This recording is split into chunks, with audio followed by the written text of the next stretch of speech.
Breaking news to mga kababayan ha. Yung inaasahan po ng marami sa atin, lalong-lalo na yung mga kapatid nating mga nasa Iglesia ni Cristo, kaya nga sila nagdaos ng rally doon sa EDSA at saka sa Diwasang Bonifacio na wag matuloy yung pagsasampangan ng kaso rito kay Senator Rodante Marcoleta. And mangyayari na po dahil ngayong araw po nagsampa na nga po ng kasong plunder sa Sandigan Bayan ng Ombudsman. Kaya bibilang na lang po tayo ng mga ilang araw at lalabas na nga po yung warrant of arrest ni Senador Rodante Marcoleta. So ito, panoorin po natin itong naging kaganapan ngayong araw na to tungkol nga dito sa sasampa ng formal na pagsampa ng reklamo ng plunder sa Sandigan Bayan laban kay Senador Rodante Marcoleta. So ito, panoorin po natin, pero syempre bago ang lahat, kung hindi ka pa nakasubscribe sa Makapili TV, baka naman pwedeng pakipindot po muna yung subscribe button at the same time palike na rin po ng video, wala naman pong bayad dyan, kaya pindot na. So ito, panoorin po natin. Mainit-init pang balita, sinampahan na ng kasong plunder ng Ombudsman si Senator Rodante Marcoleta. Para nga sa detalye mula sa Sandigan Bayan, may express report si Camille Samote. Camille, anong detalye dito sa pagsasampa ng kaso ng Ombudsman? Yes, Nikki, formal na nga na isampa ng Office of the Ombudsman ang kasong plunder laban kay Senator Rodante Marcoleta. At sa mga oras na ito ay kapag natapos na nga yung pag-receive ng mga dokumento ay agad din na iraraffle itong kaso. At kaugnay pa rin nga yan sa 75 million pesos na natanggap ni Marcoleta bilang donasyon sa kanyang kampanya noong 2025 midterm elections. Vicky, nakita rin natin dito sa papel na final dito sa Sandigan Bayan. May kasama rin tatlong individual. Ito yung mga naging donor si Marcoleta na sina dating Congressman Mike Defensor at mga negosyanteng sina Joseph Espiritu at Aristotel Baluyot Diray. So sa mga oras na ito, Nikki, ay sinusubukan pa natin na hingan sila ng pahayag at reaksyon tungkol nga dito sa pagsasampa ng kaso. Pero kung matatandaan, Nikki, nitong isang araw nga ay personal na humarap si Senator Marcoleta sa naging kilos protesta nga ng kasapi ng Iglesia ni Cristo, at doon ay sinabi niya na handa na siyang magpa-aresto at harapin itong kaso na isasampa nga sa kanya. At ang ngayon, Vicky, hindi lang na malinaw kung kailan ilalabas itong warrant of arrest laban sa senador. Vicky? Kami, linawin lang natin, ano bang division ng Sandigan Bayan yung hahawak ngayon sa kaso ni Marcoleta? Yan, Nikki, yung malalaman nga natin yan mamaya kapag natapos na yung pag-raffle nitong kaso. Saka lang natin malalaman kung kaninong dibisyon at kung sinong mga maestrado ang hahawak nito. Pero normally, Nikki, kapag sa mga ganitong kaso ay within the day usually na ira-raffle na rin yan. So, susunod na hihintayin na lang ay kung kailan din mailalabas nga itong warrant of arrest laban kay Marcoleta. Iki. Camille, pandarumbong yung ikakaso ng Ombudsman, di ba? Pero bakit? Kung ang depensa naman ng kampo nila Marcoleta ay galing naman daw sa private funds yung campaign donations.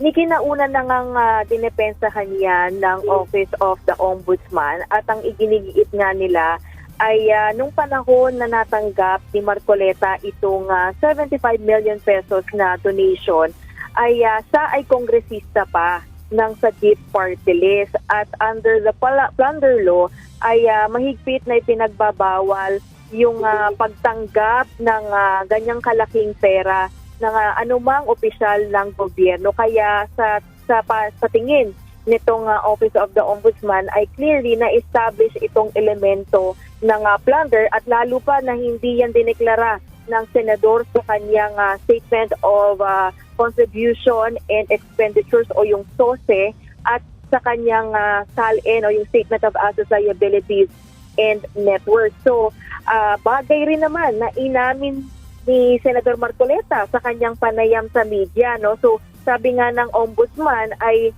yung mga ebidensya na ginamit nila para sa paghahain ng kaso ay nanggaling mismo sa bibig ng senador. Nikki? So Camila, ano bang inaasahan natin for next week kaugnay nga nito ng kaso kay Marcoleta? Oo, Nikki, dahil nga next week, no, alam naman natin na magsisimula na rin itong impeachment trial ng senador at kasama din itong si Marcoleta sa mga magiging senator judges. So, hindi pa natin masabi kung pupunta pa rin ba itong si Senator Marcoleta sa Senado, lalo't may nakaambang paglalabas nga nitong warrant of arrest laban sa kanya. So, yan yung aantabayanan natin dahil wala tayong impormasyon, Nikki, kung pusa bang susuko itong si Marcoleta kasi although sinabi niya, naghayag siya na ready siya na magpa-aresto pero wala pang clear indication o mula sa kanya na or at least agreement with the DILG, no, gaya nung nangyari kay Senador Jinggoy Estrada. Nikki. So, yun po. Parang coincidence ang mangyayari rito, no? Kung kailan magsisimula pa na yung impeachment ni Vice President Sara Duterte, doon naman po yung araw o yun naman po yung panahon na aarestuhin itong si Senator Marcoleta.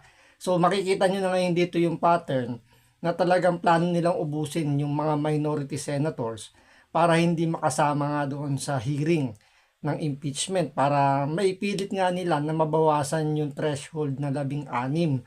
So, pag nangyari kasi yun, i-argument kasi nila sa Supreme Court yun kasi debatable pa naman talaga yan kahit anong pang gawin natin dyan since merong nga talagang pagtatalo dahil merong nga yung mga syempre, yung mga kaalyado ni Bongbong Marcos, ipipilit nila na maibaba yung 16. So, syempre, dito naman sa kampo ni Marcoleta o sa mga kalaban ni Bongbong Marcos, siyempre, nakastick sila kung ano yung nakasulat doon sa sasaligang batas natin. Kaya, magiging debatable talaga yan.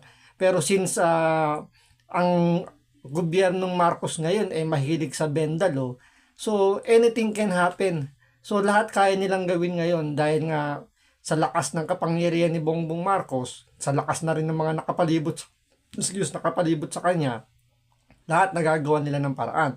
So, by next week, kasi sa mga oras na to, narapol na po yung kaso ni Senador Marcoleta at meron ng division ang hawak sa kanyang kaso. So, by next week, magiging magkakakosa na sila ni Senator Jinggoy, ni former Senator Ramon Bong Revilla Jr. So, magiging magkakakosa na sila, magiging magkakapitbahay na sila dahil isang kulungan lang ang kanilang pupuntahan. So, si Bong Revilla nasa Payatas City Jail. So kasama nandun din si Jinggoy. So possible doon din dalhin ito si Marcoleta. Ngayon, ang magiging kapanipan, kumbaga ang aabangan natin ngayon dito kung paano to i-handle ng bagong Senate President. Kasi sa panahon ni Alan Cayetano nung tinangkang arestuhin si Senator Bato de la Rosa, nakita natin, di ba? Na talagang pinotektahan ni Alan Peter Cayetano yung senador at binigyan niya ng protective custody si Senator Bato de la Rosa. At nung si Jinggoy naman yung aarestuhin dahil sa kasong plunder nga rin ay sinampang kaso ni Boying Rimulya, nakita naman natin na talagang sinamahan niya si Jinggoy hanggang doon sa Sandigang Bayan. So ngayon, kung paano ngayon, yung titinan natin ngayon dito, panonoorin natin ngayon, paano i-handle ito ni Sherwin Gatchalian dahil siya nga yung Senate President ngayon. Kaparehas din ba niya na bibigyan niya ng malasakit yung kanyang kapwa senador?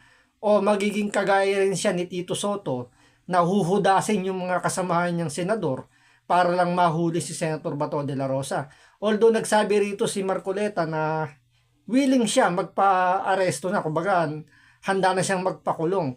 So, sa Monday kasi, July 6, mag-start na yung impeachment at sigurado lahat ng senador nandoon. So, lahat ng present yung hindi nakakulong tsaka hindi nagtatago. So, 22 silang magiging senador na nandoon sa Senado. So, possible by Monday, doon din po hulihin itong si Senador Marcoleta. Ang tanong nga lang dito, di ba, kung sino yung magiging arresting officer dito, kung yung NBI ba o yung CIDG. Kasi yung kay Senator Bato de la Rosa, NBI ni Matibag yung pumunta ron para hulihin si Senator Bato. Tapos nung si Jinggoy na yung uhulihin, si IDG kasama si John Vic Remulla. So ngayon, ito ang tanong ngayon dito, sino kaya ngayon ang huhuli o yung dadampot dito kay Marcoleta, at kung ito ba ay dadamputin mismo sa loob ng Senado, at kung papayagan ni Sherwin Gatchalian na mangyari yun. So yan ang aabangan po natin. So pwede natin may kumpara ngayon kung sino talaga yung mas mahusay o sino yung mas may pusong senador para sa kanyang mga kapwa senador. So ito, hanggang dito lang po muna. Maraming salamat po sa panonood. Ingat po kayo lagi. God bless.